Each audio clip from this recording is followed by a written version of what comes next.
xaqiiqahan waayo wax nala eegtay badqabkii iyo dabagalkan horta markaynu caadi ahaan u hadlayno waynu u baahnayn qiimayntuna wax bil aadanka kala saarta 4 bilood bay dugsiyadu xidhan yihiin xaalad 5 bilood xaaladii dugsiyada waad ogtahay horta taa qiimaynta tiimkaad noo soo dirayso waqti kalena si taa horta dib noogu dhig adigoo noo eegaya duruufihii corona wali raadkoogina hayo oo iskuuladii biyi baan lagu leeyahay leer baan lagu leeyahay telefoon baan lagu leeyahay xashiishkina ma qaadi karno hawlu waa badan yihiin horta taa dib noogu dhig mid kale anigu dugsiyo gaar ila qabaan baan u kacay caruurta badqabkoogii baad ka hadlaysay waxa jirta aniga iskuul waxa yag mara laami wasiir baa qoray maayarka warqadii loo qoray askari chief in lagu sameeyo loogu talagalay laba mid markii la sameeyay nimad awood gaar ah loo baslayaa leeyahay ayaa burburiyay maayarkiina afbaxa wuxuu noogu jawaabay markaa basluhu lacag buu soo kordhiyay ardaygu lacag ma soo kordhiyo dantu waxay kaliftay Yusuf oo wasaaraduna ogtay 100 goorna aan ka hadlay inaan ilaa waashmaan dibadda isa safno intay ardaydu wadada ka talaabayso waa xaaladan kule waanu ku baahnayno taabad qabka lafteeda inaad nala gurmato oo qiimaynaha ku darto inaad baaqiyo dadaalba noogu darto oo dhulka deegaanka la haystana la dhiciso oo aad banaanka wixii dhibay ka jira wadooyinkaana la dhiciso intaaba diyaar baan u nahay aniga iskuulkan waa iskuul soo jireen oo la fiisana dawladda leh wax hoos yaalana dawladda leh marka improvement-ka uu sameeynaya hadii qiimeyn la yiraahdo waa sax laakiin ruqsadan imika ereyga ruqsad hadii la yiraahdo imika matalan waxa laga noqday iskuulka Hargeysa ku yaala ee hebel baa ruqsadii lama siinin hadii la yiraahdo dhaawac intee leeg baa gaari kara macni ma ku fiicneen in la yiraahdo macni heerka qiimeynta halkaas uu maraya oo qiimeyn lagu daayo qiimeyntu ay maaragtay oo ereygan ruqsad aynu meesha ka saaro anoo magacaygu yahay Cabdiraxmaan Maxamuud Gaxnoog maamulaha dugsiga hoose dhexe Faadimo Biixi ereygan ruqsadda in magaca ka yar bedela aad bay u yara qurux badan tahay waayo waa erey saameyn badan leh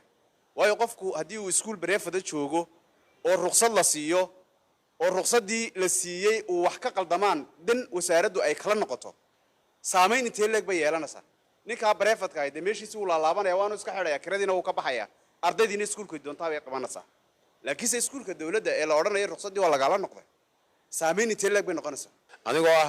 magacaygu yahay Cabdiraxmaan Boos Jaamac dugsiga Sheekh Cumar jooga anigu waxaan ka yara hadli lahaa dugsiyadu way kala duwan yihiin waxa jira dugsiyadii la dhisay xilligii Ingiriiska horta dawladdu ma dugsiyada asarkeega dugsiyada dawladda aan imika ka socono ka maamulahan deeleh marka waxa weyn dhismihii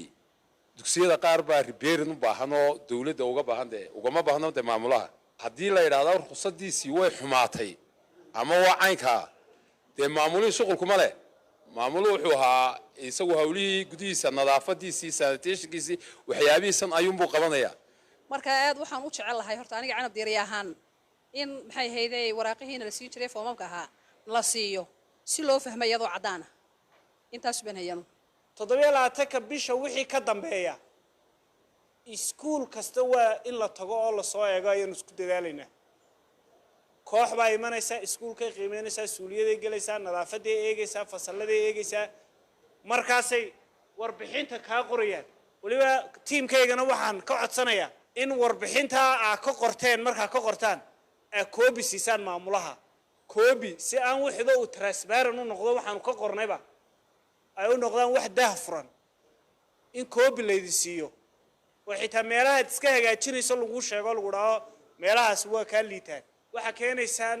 warbixintii sanadla ahayd ba keenaysaan warbixinta sanadla waxa lagu soo lifaaqayaa codsi anigoo maamulaha dugsiga hebel waxaan doonayaa in dugsiga la diiwaan geliyo codsiga ayuu ku soo lifaaqayaa shaambadii iskuulka ka soo dhufanaysaa saxaaga baad ku soo dhufanaysaa waayay foomka ayay ku taala xogta laga doonayo dugsiga maamulaha dugsiga warbixinta dugsiga maxaa caqabadaha haysta maxaa horumar sanadkii uu gaadhay tirada macallimiinta lagu soo lifaaqayo marka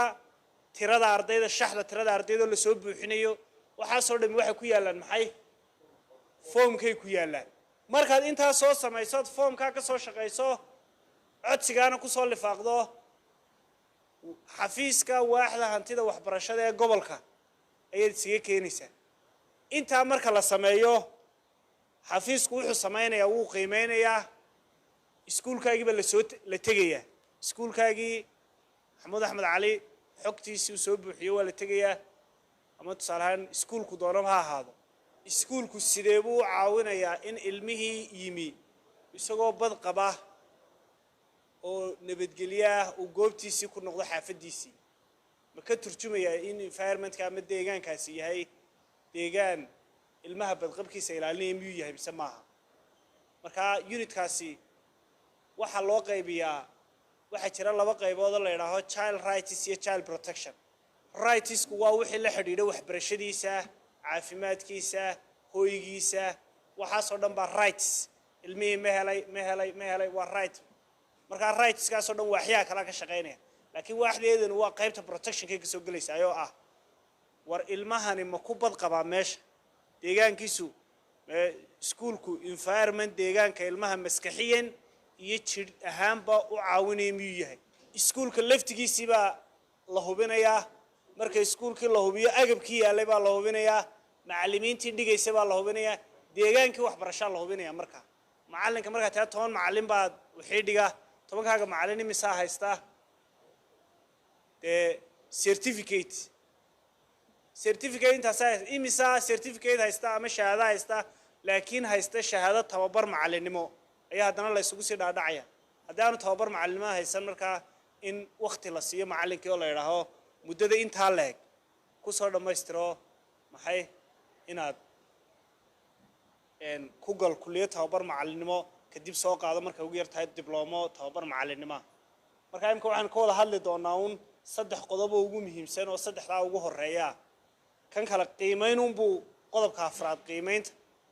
ayuunbuu ku fadhiyaa mar kastoo iskuulkaagii la tago intaasaa laga eegaya waaxda hantida waxbarashada waynu isla garaynaa markaa imika waxay qabanayso waa dugsigii iyo agabkii yaallay iyo macallinkii wuxuu dhigayay iyo deegaankii ardayda intaasunbay ka shaqaynaysaa